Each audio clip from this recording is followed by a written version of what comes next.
What is up, guys? My name is Michael, and today I want to give you 3 tips on how to go to a Christian conference and how to have a great time and save a little bit of money.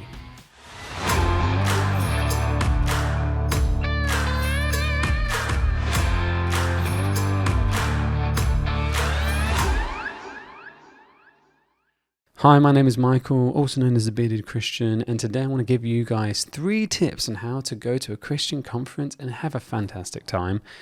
My first tip for you guys is to meal prep. Yes, you need to meal prep because conferences can be expensive and you can be there for a long time.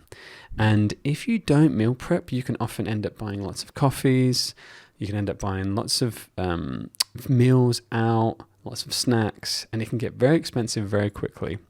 So what me and my wife do is that we come up with a meal plan list ahead of time. We think about what we want that is going to encourage us, because this is still a time where we want to enjoy ourselves and be as relaxed and as comfortable as possible to learn as much as we can. So we make meals, we make sandwiches, we have snacks that we know is going to encourage us, that we know we're going to be well fed, and while also being able to enjoy the conference to the full. And we also have some coffee flasks that we can have teas and coffees that we take with us, and we make sure that we pack plenty of water. We actually take like a refrigeration bag, and it's filled to the brim. It's like we're on a little picnic. I highly recommend it. It helps us save a lot of money and keeps you full throughout the day. And there's also nothing worse than being in a conference and being hungry, but you're still like got 3 hours left until the break. It just ensures that you're just always going to have a good time. My second tip is to also find out if you have any friends or family that live in the area and see if you can stay with them. Again, conferences can be really expensive, especially if you're getting accommodation in hotels or Airbnbs. If you have friends or family in the area that would allow you to stay with them for a few days, then explore that, because it can help to save a lot of money.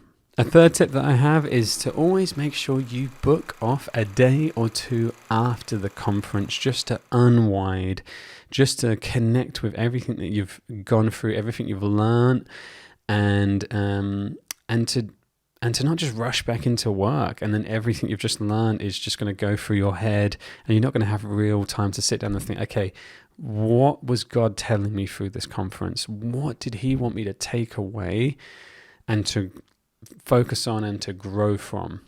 And for my last tip, I would say is get loads of advice during the conference.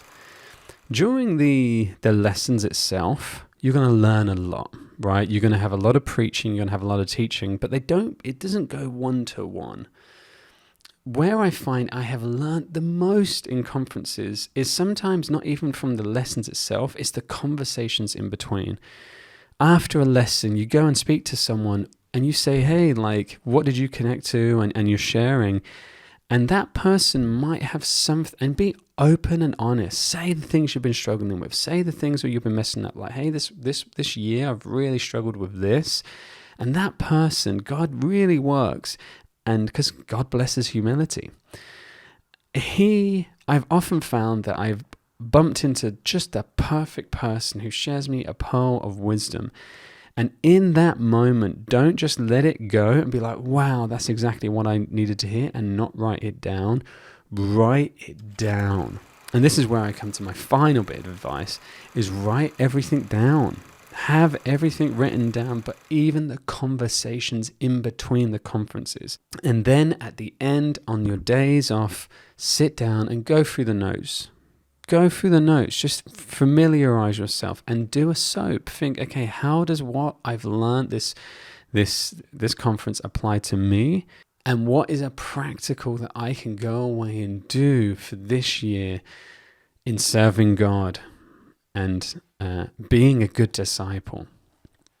So that is my video for today. I hope you guys enjoyed, and I will see you in the next one.